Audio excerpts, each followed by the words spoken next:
Good afternoon, ladies and gentlemen, and welcome to this extraordinary meeting of Wingecarribee Shire Council on the 28th of July. Acknowledgement of country. Wingecarribee Shire Council acknowledge the Gundungurra and Tharawal people as traditional custodians of this land we now call the Wingecarribee Shire. I pay my respect to elders, both past, present and emerging. I'd also like to extend that respect to all Aboriginal and Torres Strait Islanders present here today. Prayer.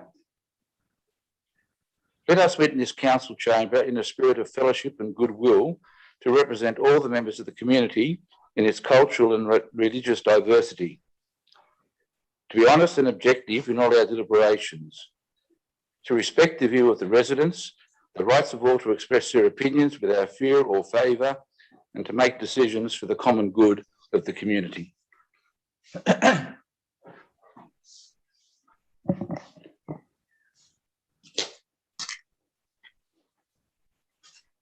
Obviously, there are no apologies.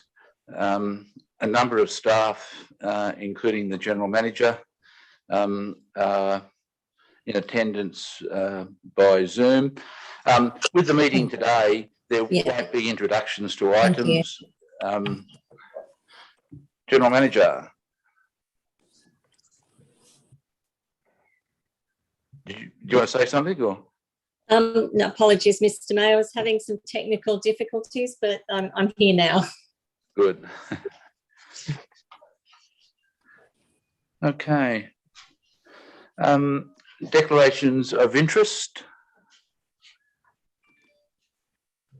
Thank you, Mr. Interim Administrator. I have received a disclosure from yourself, Mr. May, in regard to item 7.1, the Audit, Risk and Improvement Committee nominations, declaring a professional relationship with two of the recommended appointees. The disclosure is non-pecuniary and non-significant. Thank you. Thanks very much. Just to let the community know that I've had a professional relationship only with Stephen Horn and Michael Quirk in my past endeavours as even administrator or a general manager. They both sent me a note when I was appointed here because they're residents of the Southern Highlands, and I bumped into Mr. Quirk when I had a pub meal at the Bowral several weeks ago. He was there too. So just to acknowledge that fact. Public forums, we have one person who would like to address council this afternoon. Mr. Barry Anstey would like to address in relation to 6.2 Mittagong Pool Options Assessment. Come forward, sir.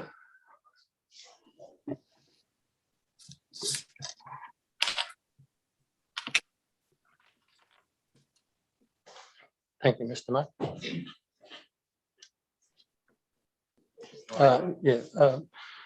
My name is Barry Anstey. I'm been asked by members of the Anstey Family Office and their clients to address council today on the 6.3, the Mittagong Pool. I'm currently retired, but I was a licensed builder and developer and have a degree in architecture. I formerly owned the maltings at Mittagong, and members of my family own property in Ferguson Crescent. I was formerly a member some time back of the Floodplain Management Committee of this council and of the Economic Development Committee. In those roles, there was a flood study done in relation to the Nadai Creek that flowed through the maltings and flowed through under the railway line and through where the pool is. That flood study, at the time it was done by Catchment Management, I think it was, showed a flood study that was about 1.2 metres above what we had paid substantial money to have a flood study done in relation to the maltings. There was subsequently a floodplain management plan done, which showed that that level of 1.2 was wrong, but showed that the effects of the pool was actually causing backup under the railway line and onto the land that was owned in terms of the maltings and the property in Ferguson Crescent. Representations back then at the time about not repairing the pool fell on deaf ears. That, you know, it was really not the thing to restore it. It had to be relocated because it was in a flood zone and it was causing other particular problems in relation to other assets. Subsequent to that, the property 1 Devon on the top of Southey Street was subdivided. It has a detention basin, but a pipe has been run down Southey Street, down Bong Bong Road and down Ferguson Crescent. What I don't know, and then dropped into the Nallo Creek, whether that's been taken into account in relation to current flood studies. Also, that resulted in the curb and gutter and the road being widened in Ferguson Crescent. And I hope that that was paid for by the developer, but I'm not sure of those things. And from the experience in this council, often these things are borne by council, not by the developer, who should bear those responsibilities. So I support the recommendations that are in the report, but I strongly suggest that the pool not be restored. I mean, there's been, on council's own figures going back to 2015, $6.1 million spent. You're probably another $1 million plus to renovate it. The Mossvale pool cost $8.5 million. If things have been handled correctly, there could be a new pool already in Mittagong with the money that's been involved in trying to maintain a pool that shouldn't be in the position that it's in. So in that respect, I support the recommendations. The other concern I have is that the issues of what we've seen of the matters undertaken generally by council in relation to various projects is that they seem to not get the matters right in terms of construction or engineering. Now, what concerns me is when I was on the Floodplain Management Committee, we dealt with the potential of the Chelsea Gardens Community development, which is to go to the regional panel on next Wednesday, I think is the 4th of August. I've read the report that's on the panel thing, and there seems to be nothing about what is the flood affectation of that land against the whole overall scene. It's a well done report, but there is nothing that is in the report in relation to the flooding effect. We've also got amendments on the 14th of July in the standard template for the way flood should be assessed and dealt with. And I think there may be an oversight. And the reason I raise it is because there's been so many other oversights in relation to projects that council has dealt with or undertaken. Given that what's gone on and the various things, it's my personal view that we should have a public inquiry. There is a number of issues that... I think we're going right off track now. Right, okay. But look, I understand. I don't want to cut you off, but I don't think it's appropriate given the circumstances. The Mittagong pool, the maltings, is that the building to the north of the station, kind of on the eastern side? I don't know what side. The big derelict. Big old malt houses, yeah. And it's been like that for years and years and years. Yes, mainly because of the situations of council in relation to regulations and how it's been. There was an approach made and it was sold in 2018 to the Medich family. The Medich family, again, is not being well received by council. They lodged a DA on the 10th of June last year, which is still not determined by this council. I don't know how you think you get people to come and invest in this shire when you treat developers who are prepared. That's a $68 million investment the Medich family want to make on that particular site. Yeah, maybe I shouldn't have asked the question. But look, watch this space with all these issues is all I can say. That, you know, I hope that the community sees as a fresh approach. That doesn't mean it's going to become developers' paradise. It might be tougher. But let the community get in charge of what happens. It's being developers' paradise. That's the problem, the particular developers. Yeah. And, you know, they need to be brought to account. Yeah. Okay, thank you very, very much for that.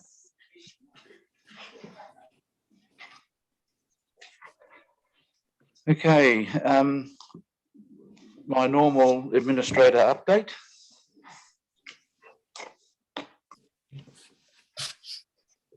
It is important that residents, ratepayers and staff and councillors have an independent ear in council dealing with formal complaints.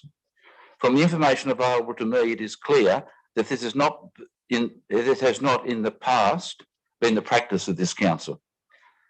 At the meeting held on 21 April, I requested the Acting General Manager to explore the introduction of an internal ombudsman service. Following this request and the associated recommendation from the Governance, Human Resources and Statutory Reporting Review, that Council should consider greater use of shared resources, partnerships, agreements, and develop professional relationships with the larger urban councils in New South Wales, Wingecarribee has been developing an ongoing relationship with Wollongong City Council's internal ombudsman, known as the Professional Conduct Coordinator. Council has now been engaged to investigate a number of matters since this time. This casual shared service relationship has shown to be positive, and discussions will continue with Wollongong City regarding this service. Council is difficult with this.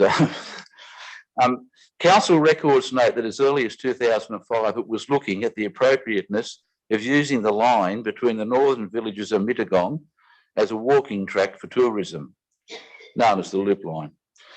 At the time, Transport Heritage confirmed that the line was leased by them and was used to operate work trains and inspection vehicles. They were open to discussion, but identified that significant funds would be required to separate the rail, cycle, pedestrian traffic. The matter remained dormant until 2017, when $20,000 was provided in the budget towards the rail side project feasibility study on the basis of matching contribution from Wollondilly Council.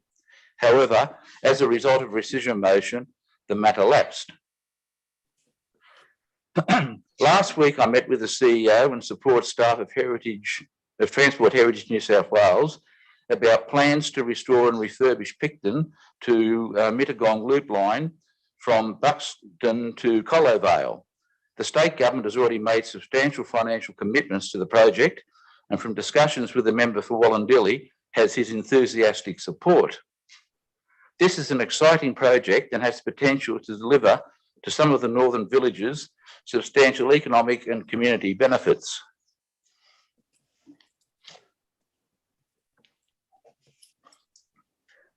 In meetings with representatives of the northern villages and residents, a number of associated matters with the plans of Transport Heritage have been raised, and it is appropriate that they be dealt with, and accordingly, it is recommended that Council support the proposal to refurbish and restore the Picton to Mittagong Loop Line from Buxton to Collovale, subject to 1, no further action being taken to restore the illegal rail crossings in Balmoral. 2, Council confirming that it will not support the relocation of the Balmoral RFS shed. It being noted that at this stage it is not practical to include a rail trail in the proposal. 4, Council working with Transport Heritage New South Wales to develop public toilets and a children's playground on the land owned by the state on the western side of the track at Hilltop on the basis of 50-50 funding. $400,000 from the Station Street Improvements Grants balance, subject to state government approval, be allocated to the Hilltop project from the allocation detailed in my minute of 23 June. 6, Council supporting the naming of the park adjacent to the railway at Hilltop as Hilltop Village Park. If approved, the state government's investment in this project will be in the order of $13 million. almost totally invested within the Windsor-Carriby Shire Council area. The council will not deliver this project, but is a very important partner, and in view of its strategic nature, warrants the General Manager's direct involvement through the newly created position of Executive Manager Strategic Outcomes. In consultation with the acting General Manager and now new General Manager, a number of reviews and audits have been undertaken in relation to the operation of council, and in short, they have shown Windsor-Carriby Shire Council was not a good example of local government. In addition, the Small Business Commissioner released a report following his consultations with small businesses that is generally consistent with this earlier initiated review. Excuse me, 2 secs.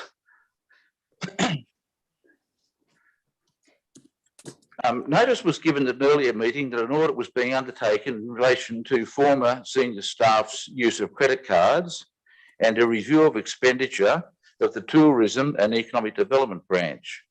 In relation to the latter, the consultant submitted a more detailed report to the General Manager on his findings, as there are commercial in confidence arrangements in place.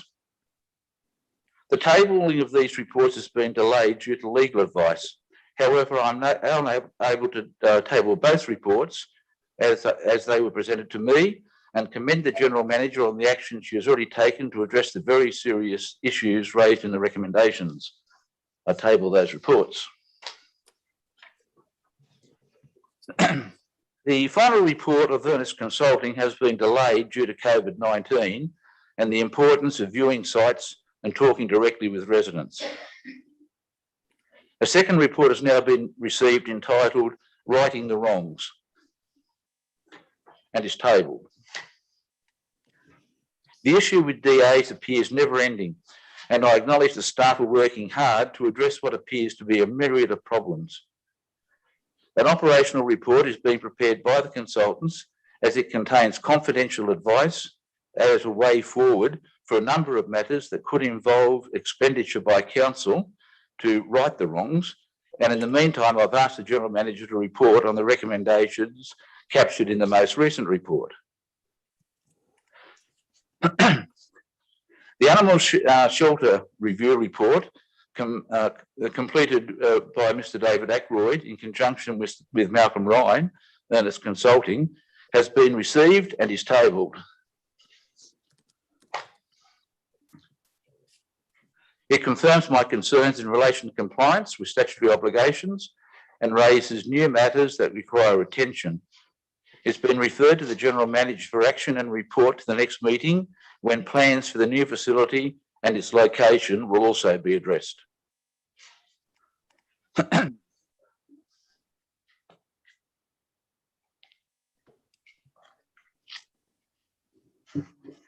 As previously advised, risky business consultants were engaged to undertake a review of the Council's response to the 2019-2020 Black Summer bushfires, and I now table the Windsor-Carriby Shire Council Bushfire Response and Recovery Review 2021. This is a comprehensive document, and on behalf of the community, especially those directly affected, I thank Mr. Owens for his work and acknowledge all those who freely contributed. There are 44 recommendations that need to be urgently addressed, and I doubt the capacity of the suspended council, if returned to office, to deal both compassionately and professionally with a matter of such importance. A constant theme of the report is a lack of leadership, failure of communication, respect of roles, and emergency readiness. In relation to the Mayoral Relief Fund, Mr. Owens notes disparity between response to Balmoral to that of Wingelow is clearly evident. In my view, the report and its recommendations should be subject to a formal response by the General Manager as soon as possible, and that an external person or new senior employee should have carriage, as some of the aspects may be worthy of further interrogation.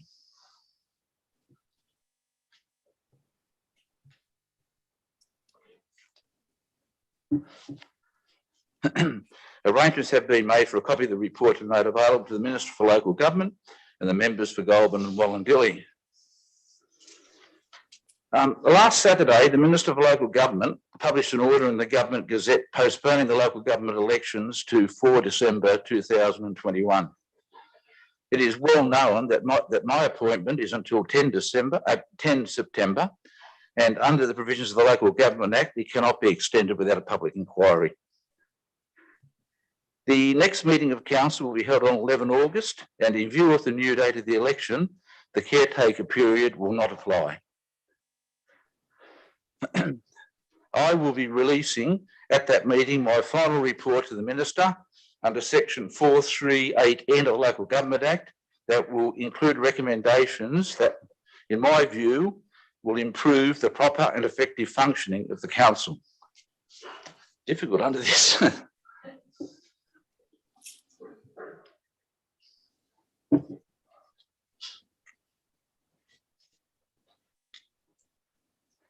While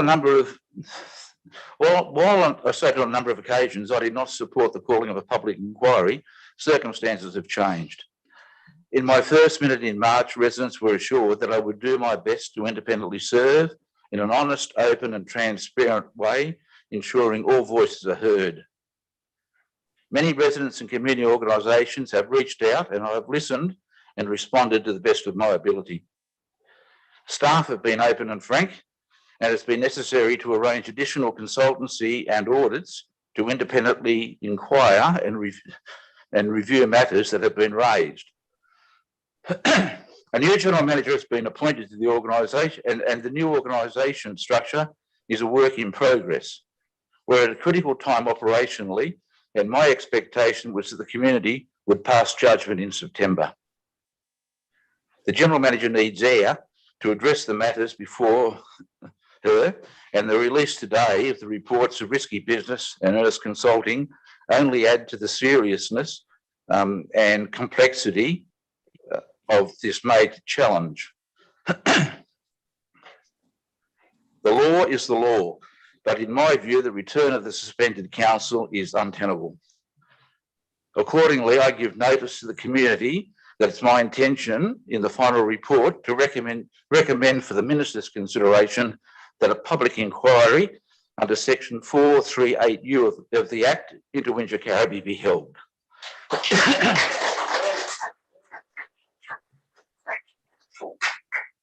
The former council has failed the community. It was meant to serve in the exercise of its functions, provision of core services, decision-making, community participation, financial management, and its responsibilities in relation to integrated planning and reporting, and I will detail all my examples on 11 August.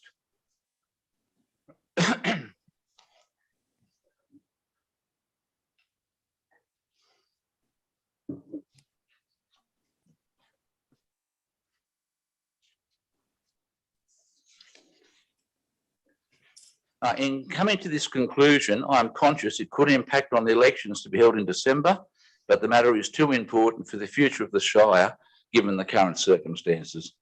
I would move my recommendation. I would move that the minute be received and noted, and the recommendation contained therein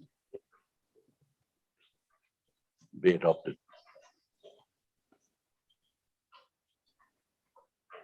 I declare that carried.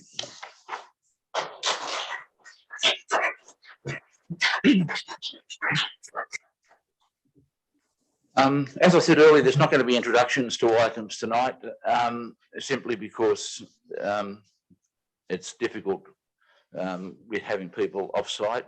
There's only a skeleton staff working at the council. And like I say, it's difficult working with this too. The first item, item 6.1, Mittagong Hall Playhouse and Community Update. I have inspected this site and spoken with representatives of the Playhouse, and I've also spoken to representatives of the Historical Society, I would move the recommendation contained on page 2 of the recommendation of the business paper and declare it carried. And I hope we can get the extra $2 million from the state so we can get it done properly. Item 6.2, Mittagong Pool Options Assessment Report. The gentleman spoke earlier in relation to this. I've also obviously inspected this site.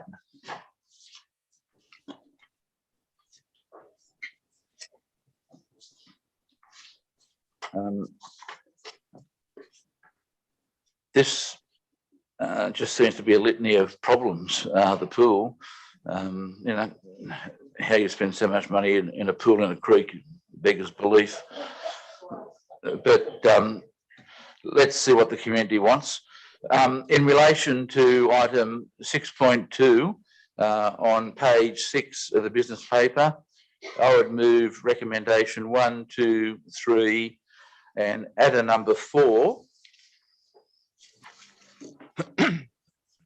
Council give consideration to the funding mechanisms which can be imposed on new release areas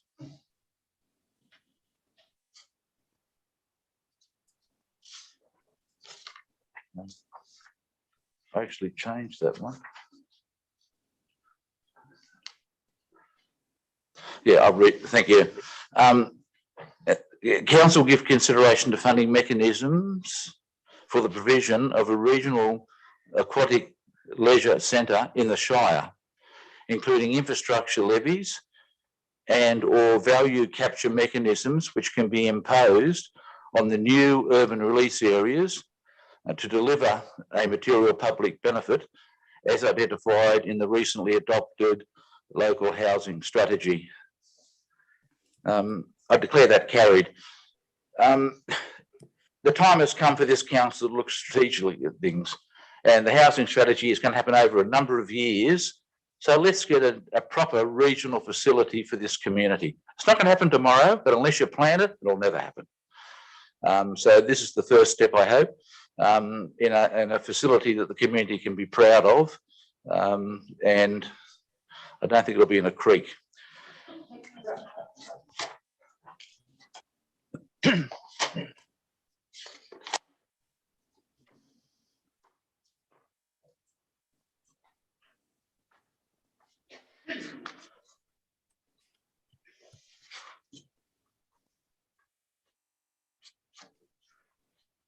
Next item is the 6.3 public toilets option assessment report. This, I don't altogether agree with the staff in relation to this matter, but they have all the technical information available to them, plus the strategy for the provision of toilets. And I've had another look at the toilets in Lyne Park at Barrel, and they're not accessible. So it's a difficult one, but I'm going to move the recommendation 6.3 on page 111 of the business paper 1, 2 and 3, but add the following, number 4, a further report be provided on the funds allocated for the next 5 years in Council's forward financial plan and proposed works under the public toilet strategy. And 5, Council continue to monitor grant opportunities for the provision of accessible public toilets in the Shire villages and localities. And I'll declare that carried.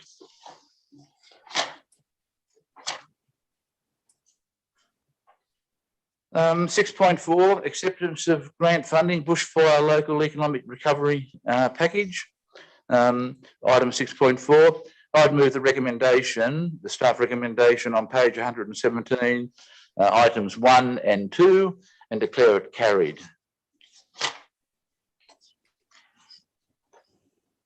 Item 6.5, tender for main renewal, Exeter. Item 6.5, I've moved the recommendation outlined on page 122 of the business paper, items 1, 2 and 3, and declare it carried. Item 6.6, tender for supply of one vacuum jetter truck.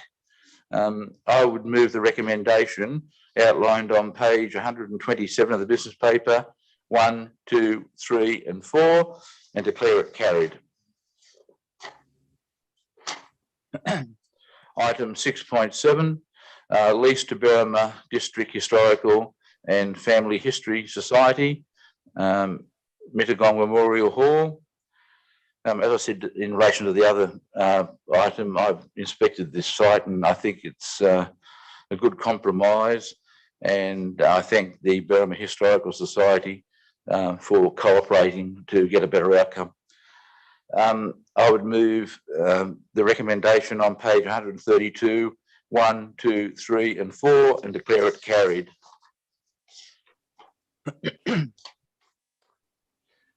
6.8, bulk waste curbside collection service.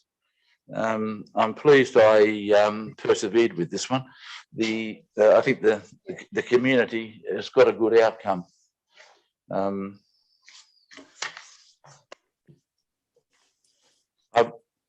A little bit of a change to it.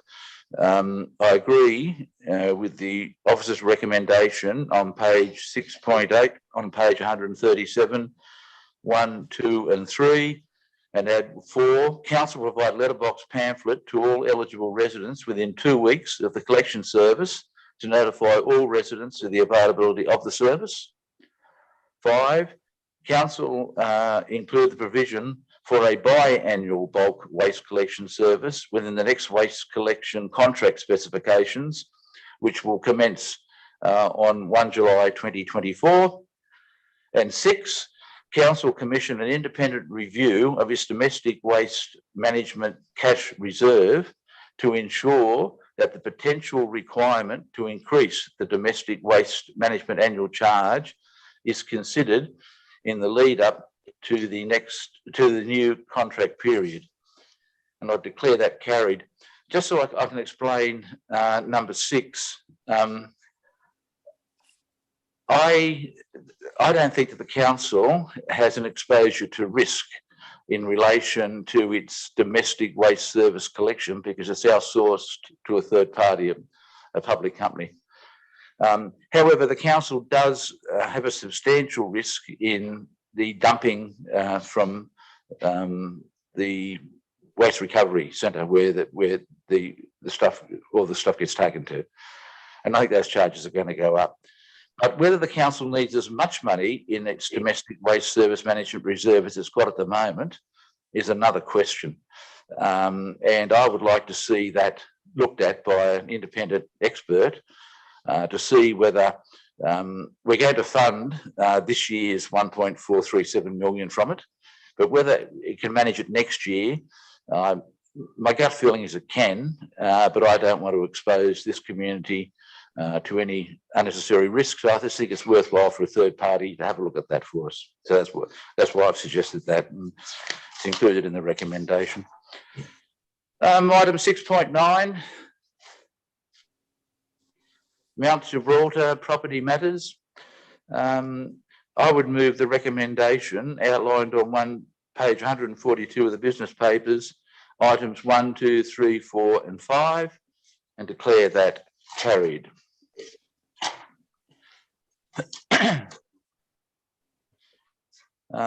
Proposed road closure, part Argyle Street, Mittagong. I would move the officer's recommendation on page 148, 1, 2, 3, 4 and 5, and declare that carried.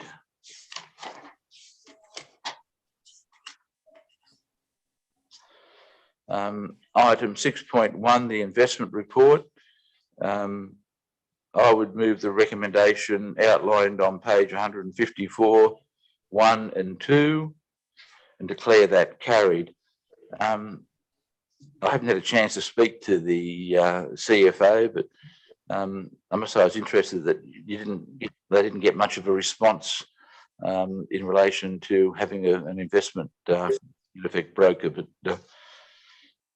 they're going to persevere.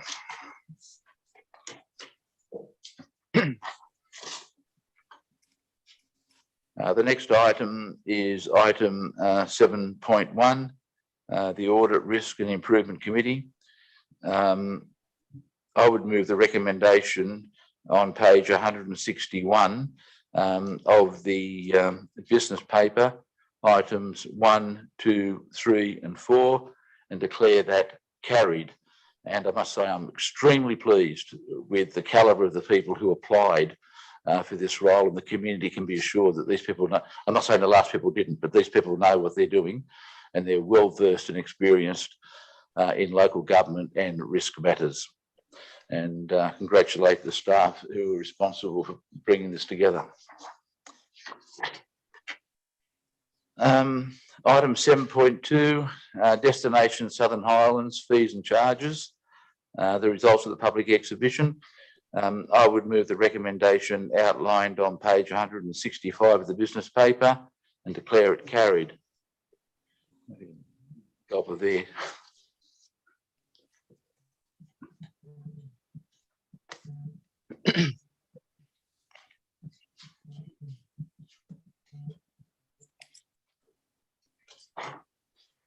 Okay, 7.3, post-exhibition report on code of meeting practice.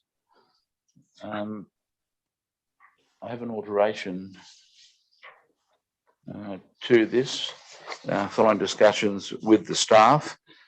I would move the recommendation outlined on page 168 of the business paper, A and B, but in B, after workshops, I put as outlined in attachment 1, and then a C, include in section 21 on workshops the following: workshops are to be open to the public unless the general manager is satisfied that grounds exist to include members of the public.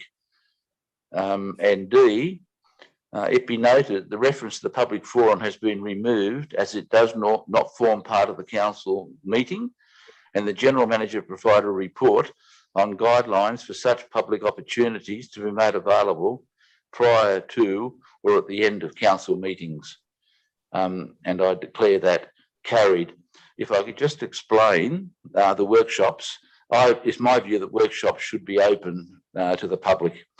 There is now ample evidence which I've uncovered, which I will detail further in my report to the Minister, that this was not happening here. Workshops became de facto council meetings.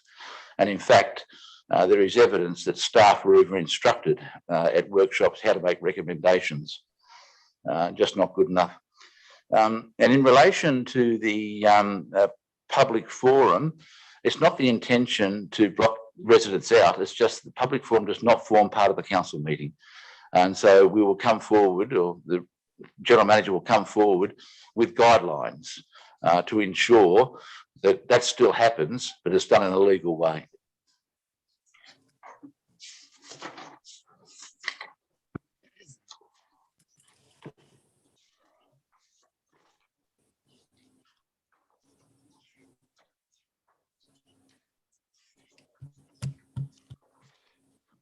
Okay, 7.4, Wingecarribee Local Planning Panel, membership delegations and process updates. This is really housekeeping, if I could put it that way. I would move the recommendation outlined on pages 213 and 214 of the business papers, 1, 2, 3, 4, 5, 6, 7 and 8, and declare that carried.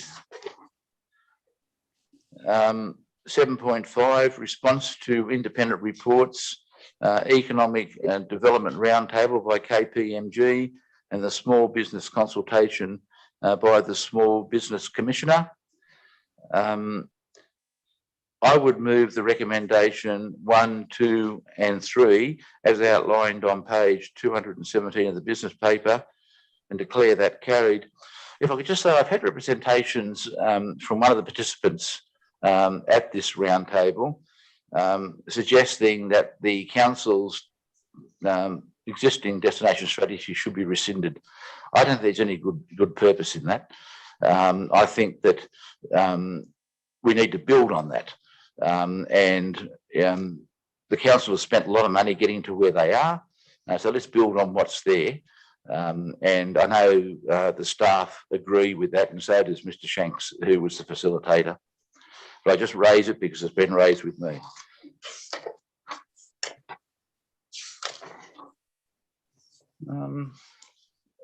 That's it, is it? Okay, thank you for coming under difficult circumstances. I declare